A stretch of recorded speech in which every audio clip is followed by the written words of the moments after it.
Okay, our last question in linear relations is when you are given a linear equation that shows the relationship between x and y, how do I graph it? How do I take that equation and then create it into a graph? And the answer to that question is you have to create your own table of values, so in this case x and y. And since there are no x and y values given, you need to give 3 random values to x. Now obviously there are two different ones you can give. The easiest one is 1, 2, and 3, or 0, 1, and 2. 0, 1, and 2 actually works really well too, but we'll just keep it as 1, 2, and 3. And what we have done is we have assigned random values to x, and once we've done that, we need to take our equation and we need to substitute each of those x values, in this case the first one is 1, into it to find our corresponding y value. So 5 times 1 is 5, and 5 minus 1 is 4, and therefore when x is 1, our corresponding y value will be 4. When x is 2, and I'll just substitute it here into our equation, if x is 2, then we're going to have 10 minus 1 equals y, or 9 equals y. And when x is 3, I'll substitute that into my equation, it's going to be 15 take away 1, which can be 14 equals y.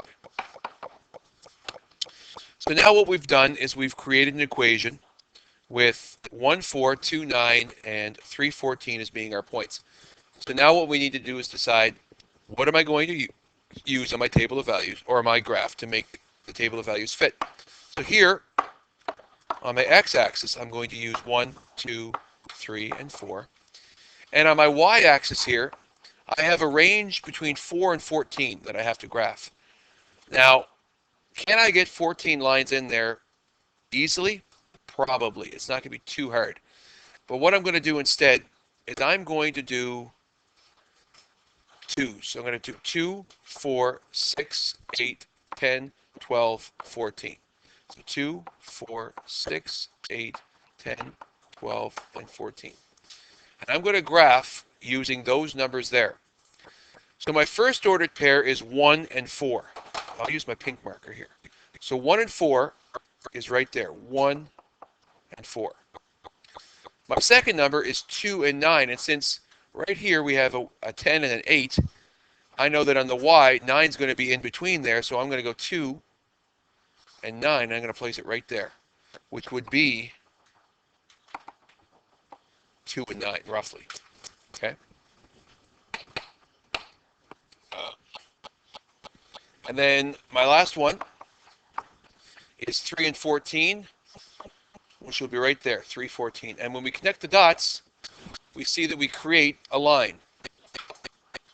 So what I need to explain, though, once we graph that, is if you didn't start with 1, 2, 3, let's pretend you started with, for whatever reason, 2, 3, 4. Okay, and you decided that those were going to be your 3 starting random numbers. Well, when you substituted them into your equation, you would have got 9 for your y, you would have got 14 for this one, and you would have got 19 for this one. But if you think about it, if I was to continue this on, that 4 on my x value would actually have hit 19 on the y value if I kept it going. So it really didn't matter what you started with. But somebody asked, what should you always start with? Always start with 1, 2, 3 if it's random. Okay? It's always the easiest way to do it. And therefore, now that you have your points plotted, you can put 5x minus 1 equals y, and all of the points on there represent that.